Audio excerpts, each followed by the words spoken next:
pub in Borough, South London, to launch the Accessibility Guide for Pubs. And of course, this is about staff training as well as facilities, because it's about staff really understanding their customers, encouraging their customers, and when they have a disability, making them feel welcome in a pub.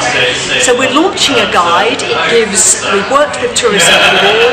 It gives both guidance to pubs, but it also gives some case study materials of where accessibility for disabled people has really worked well. And of course, we have 9 million people in this country who have disabilities. They often come out with families and friends, and we want to encourage them to come to our pubs. Okay, so Tani, why do you think being accessible is good for businesses like pubs? It's really important that pubs are accessible, because disabled people want to go to pubs the same as everybody else, and disabled people choose where to go based on a couple of things. It's partly about access, but it's partly about attitude of staff, and it's about making it easy for them to get into, so they can choose where to spend their money. Right.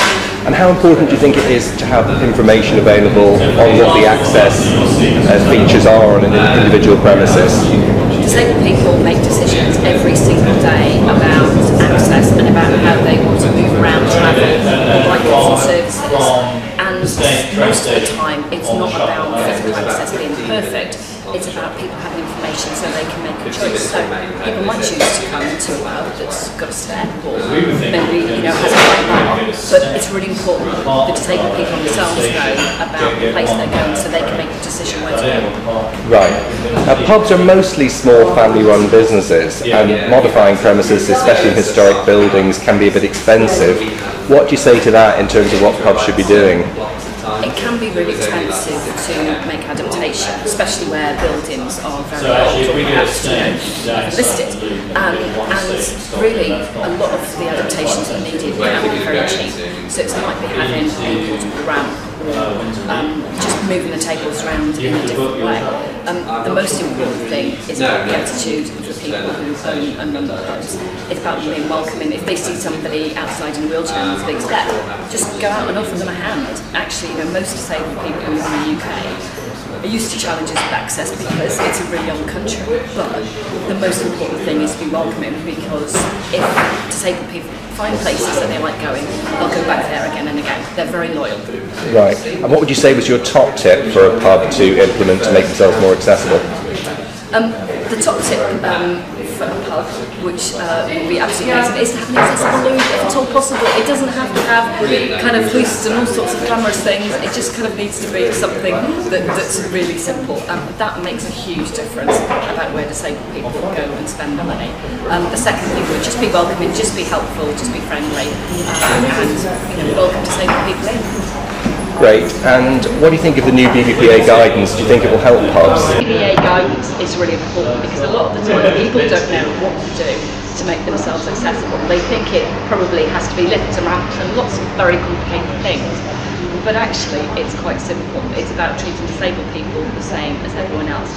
And I think the guidance is amazing, because actually it just allays fears of people who own or run pubs, just to say that these are things that you can do to make your business more accessible to actually everybody.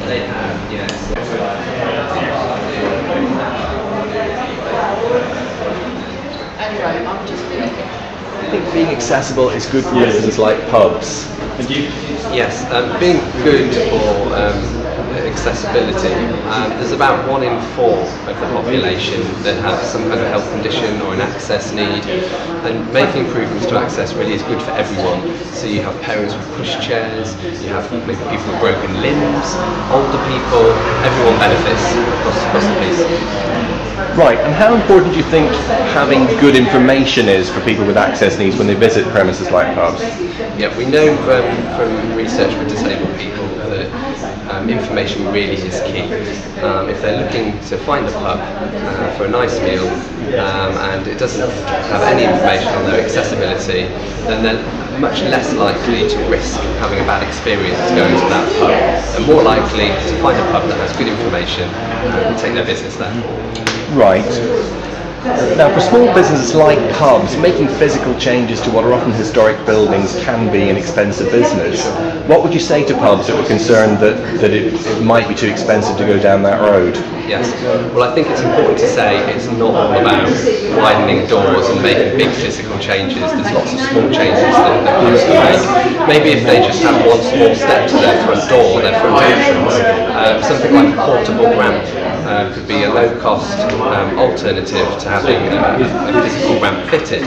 But also the customer service is something that is really important and can help to overcome any physical access restraints. So look at disability awareness training, which Visit England offer for free for businesses.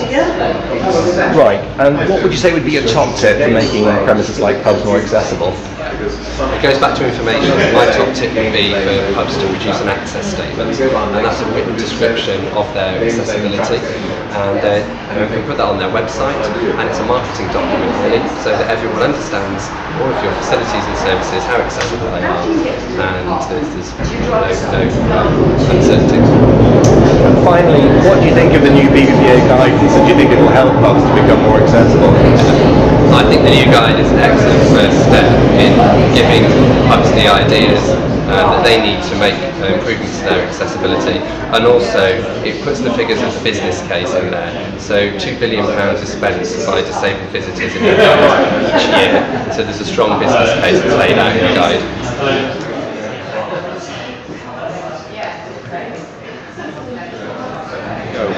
So William, why do you think that being accessible is good for businesses like pubs? Because there are so many people who want to go to pubs and literally to able to enjoy normal life, and the number of people that you may see in the street in wheelchairs, walking on sticks, people maybe who might be blind, partially sighted and things, then there's a great, enormous market out there. And how important do you think it is to have information available for people so they know what to expect when they get to a premises? One of the most important things about the information is actually having people who understand and can actually tell somebody who gets in touch with you exactly what you have to offer. Because so many places you go to, they almost talk you through it all and try and make you believe that people have good access. But if you've got a place that's recognised for it, and a place that's actually mentioned about having it, then the staff should be well trained in knowing that information. And you think staff training is very important? Very, very important, particularly in the pub trade and particularly in restaurants, in hotels, places where people go to enjoy themselves. That the staff training is an essential element. Staff turnover is so enormous. Physical changes to buildings can be quite expensive for family businesses like pubs. What would you say to pubs that would worry that they can't afford to make the changes that they need on more often quite historic buildings like this one, for instance? Well, one of the most important things is maybe to have information about where people with disabilities can actually go. So one of the things I found most important is if you can't actually get to the toilet, into the wheelchair, then you know somewhere very close to you, but they have got access to the toilet. One of the other things is, and I discovered when I came here today, that the Blue Badge Guide, the Blue Badge for disabled people, is actually allowed to be used in Southwark, unlike some areas, and so I park my car, no problem at all. Excellent. And finally, what do you think of the new BBPA guidance, and do you think it will be helpful for pubs? I'm sure as long as people can actually get hold of it and know about it, I believe it's on the website as well. I think it's enormously helpful because it gives practical information and it actually goes to show that pubs are basically accessible for people. Lorraine, you're the licensee here in what is a very historic pub. A lot of licensees would say that it's too expensive to make changes to improve access at buildings like this. What do you say to that, and what do you think pubs can do to help those with access needs? Well, I'd say yes, it can be difficult. and sometimes it's just not possible to change the physical things, but to me the most important thing is to have all of your staff trained so that they can welcome people in the proper fashion and just make it a really nice experience. So that goes a long way to overcoming any physical shortcomings that the building might have. Would you say that staff training was your top tip for making sure that pubs are giving a welcome? Definitely. And how important do you think information is when you've got customers coming in who might have some access needs? How do you get around that? Well, the staff make sure that they welcome them, assess what's required, seat them in a place which is going to be suitable, without being patronising. Explain to them the special order, for instance, because they might be sitting down there and you can't just read the menu. Just explain and be helpful as much as possible. And do you think all these steps that you've taken have actually helped the business? Undoubtedly.